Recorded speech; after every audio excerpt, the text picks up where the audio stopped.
I feel a bit of a fraud. When I got the email to invite me to speak, it sounded like such a great idea, and I've heard the speakers talk. I don't work at the side of the road. I don't deliver babies. I have a woman who's worked in the department for 45 years who should be retired and brings me coffee or tea at 10:30 every morning and knows whether I need 2 biscuits. So I'm well looked after. I'm a cardiac physiologist, and most of you probably have no idea what I do, so that's fine because my wife has no idea either. But I'm neither a doctor nor a nurse. I'm one of these allied health professionals. I carry out all the cardiac testing, so I do heart tracings, exercise testing, heart ultrasounds. I look after patients' pacemakers and defibrillators and reprogram those. So, and then we work in the cath lab where we do angiograms and put in stents, and we fix people who are having heart attacks. And so I was on call this weekend, and we literally had someone come in at 12:30 looking grey and like they were going to potentially die, and they rolled out at 1:15 looking a lot pinker and a lot healthier. So that can be very rewarding. So it sounds like a cushy number, but I think everybody who works in healthcare has challenges, and one of our challenges is there's not enough resources, we don't have enough bed capacity. So working in a diagnostic area, we have a huge pressure to do more tests to get patients throughputed quicker.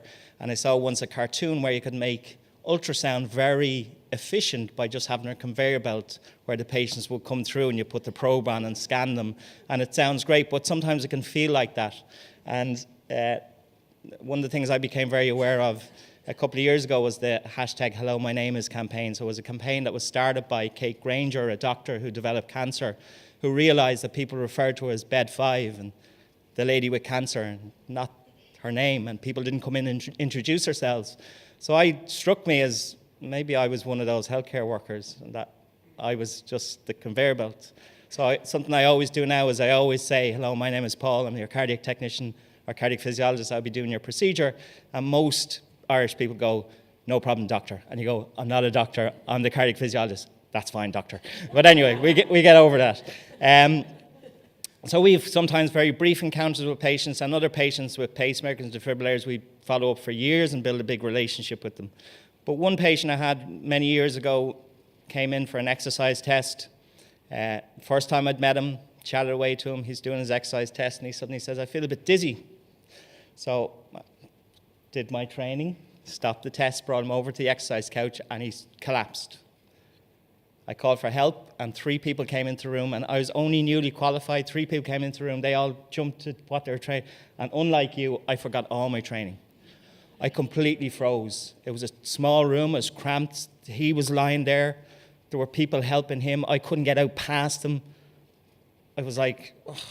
I knew I was of no use, I knew I was in the way, and someone had the sense to take me out of that room, put me in a little office beside it, and I just sat there going, I must have missed something.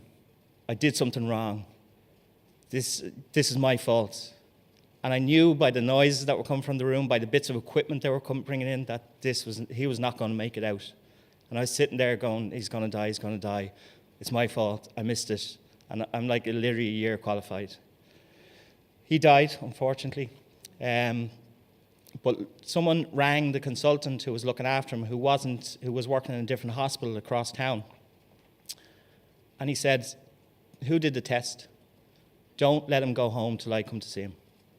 So he stopped doing what he was doing there, drove back across, 20-minute drive, it's not a big deal compared to some of the stories, but sat down with me and said, I've went through everything, this was going to happen, I've looked at everything, you missed nothing, it's not your fault, you're great at what you do. And it was only 5 minutes, but that 5 minutes made a huge difference to me, reassured me completely in what I still had doubts, but the fact that I could keep going back to the fact that, he told me I missed nothing. So even that night I was going, I must have missed something, but no. Dr. Moore told me I didn't miss anything. And that was a great reassurance, and it had a big impact on me. I lead a team of 16 cardiac physiologists, and I try to mind them. I probably drive them mad. I'm probably like an overprotective mother hen or something at times, but I try very much to mind them and protect them. And I think that's one of the big messages. I think sometimes we're not kind enough to each other in healthcare. I don't think sometimes people outside healthcare are kind enough to the system sometimes.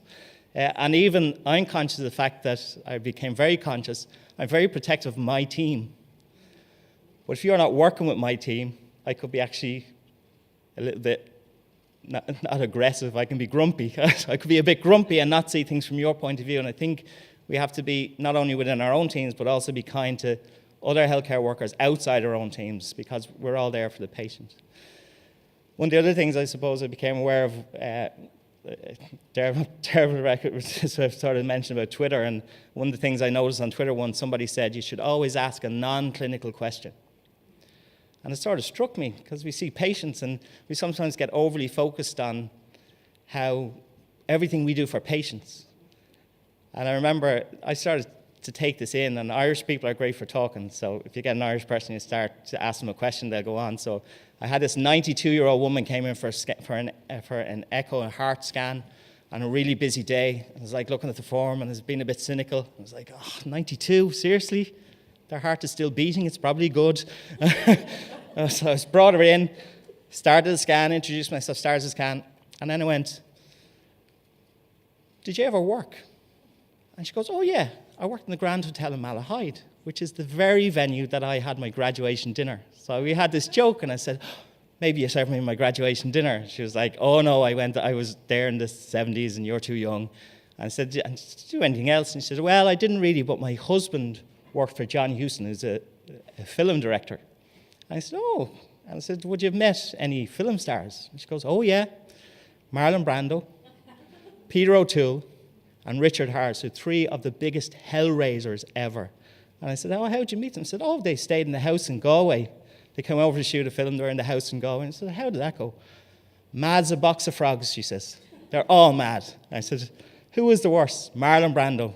2 o'clock in the morning, drunk. He wanted to go out and fight the locals. And she was trying to keep him in the house. And eventually got out and she was very worried. And she says to her husband, John, what am I going to do? He'll come back eventually. And he did, about 6 in the morning. So that was actually in the middle of a really stressful day. We'd had a couple of bad meetings about, our departments, and it was like, you're dragging yourself in to do a test. And actually that conversation changed my whole perspective about that day. I just went home, I tweeted about it because it was just such a funny story, and it was typical of some of the things you can get. So I suppose my 2 things will be, we have to be kinder to each other, and I think sometimes we need to remember what the patients give back to us as opposed to what we always give the patients. Thanks very much.